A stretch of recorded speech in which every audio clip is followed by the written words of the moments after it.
I'll sort of save the introduction part as I get deeper into the talk today.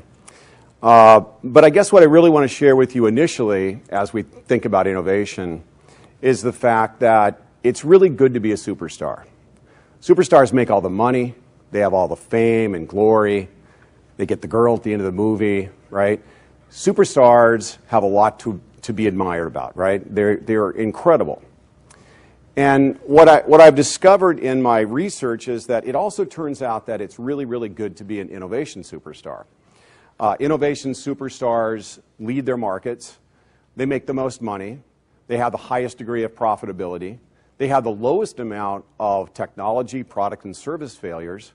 So innovation superstars have something going on that allow them to succeed at innovation.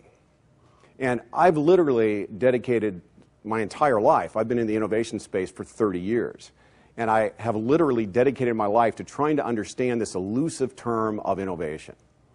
And what's troubling to me is that as I go to conferences and I listen to other innovation thought leaders and I read yet another book, there are 36,000 books on the subject of innovation, I find yet another convoluted, complicated, non-actionable definition of innovation. So I like small crowds like this because today what I'm going to try to do for you is I'm going to try to give you a definition of innovation that I'd like you to reflect on for a while. The ex-CEO of IBM Corporation once said that if you have an idea that you cannot put on the back of a business card, you don't have an idea. So why is it that every definition that you find, in our research we found 2,200 definitions of the word innovation, and virtually every one of those definitions were 3 paragraphs long.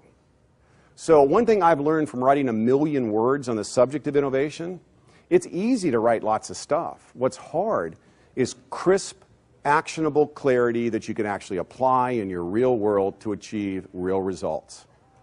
And so that's what I'd like to share with you today.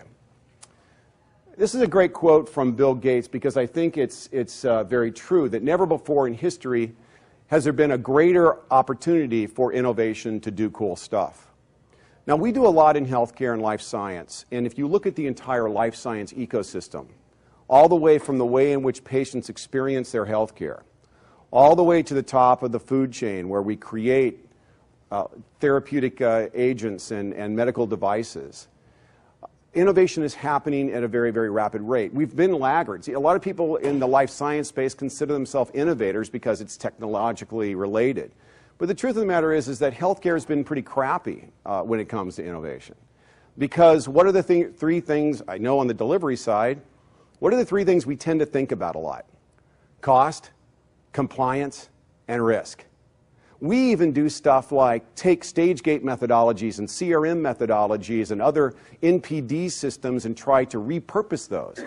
And even worse, we try to take lean methods and try to put lipstick on these things and call them innovation. And I can tell you with mathematical certainty it fails every single time. So my goal here today is to try to give you a definition to consider that's brief, that I believe is holistic, and most importantly, it's actionable. Okay? So let's take a look at some of the superstars. Apple. I love Apple for a lot of reasons, but most importantly, I love Apple because they understand the apex of what it means to be exquisite at innovation. They understand that they are not in the technology business. They understand that every technology that they create is nothing more than a dispenser system by which they deliver layered and dynamic value, right? The iPod, the iPad, the iPhone are value dispensers. And they do it in a way that touches on the eloquence of language. And in fact, Steve Jobs, as we know, is not a technological expert. He was an expert at touching people with language.